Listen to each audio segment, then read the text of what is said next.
Shahjal Airport. So the ones that are flying over Dhaka's airspace are the most tracked planes. I can't show you, or my screen record will be tripping.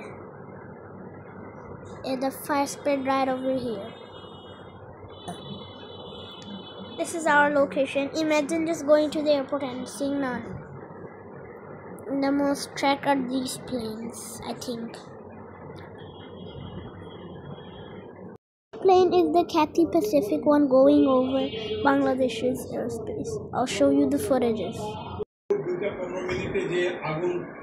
লেগেছে সেটা এখন প্রায় 5 ঘন্টা হয়ে গেল, এখন পর্যন্ত আগুনের মানে নিয়ন্ত্রণে আসেনি। কিছুটা কমেছে, হয়তো আগুনের লেলিয়ার শিকার কিছুটা হয়তো কমেছে।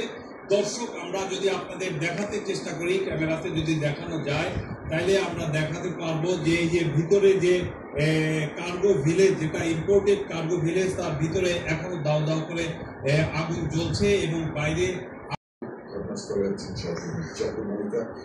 সরাসরি যাচ্ছি তার কাছে। চকর স্টুডিও থেকে আমি সাইদুর রহমান বলছি, নিশ্চয়ই আপনি আমাকে শুনতে পাচ্ছেন। এই মুহূর্তে শাহজালাল আন্তর্জাতিক বিমানবন্দরে যদি আমাদেরকে সবিস্তারে একটি যান সংবাদ সেবা শুনে চলুন যাওয়া পুরো খবর। আর এখনকার এই সংবাদ আয়োজন একই সঙ্গে চ্যানেল আই ইউটিউব চ্যানেলে এবং চ্যানেল আই টিভি প্ল্যাটফর্ম স্ক্রিনে লাইভ স্ট্রিম হচ্ছে। ভয়াবহ আগুনে জ্বলছে হজরত শাহজালাল আন্তর্জাতিক বিমানবন্দরে ইম্পোর্ট কার্গো ভিলেজ। আগুন নিয়ন্ত্রণে কাজ করেছে ফায়ার সার্ভিসের 37টি ইউনিট, যোগ দিয়েছে সেনা, নৌ ও বিমান বাহিনী এবং বিজিবি ও বেসামরিক বিমান চলাচল কর্তৃপক্ষ।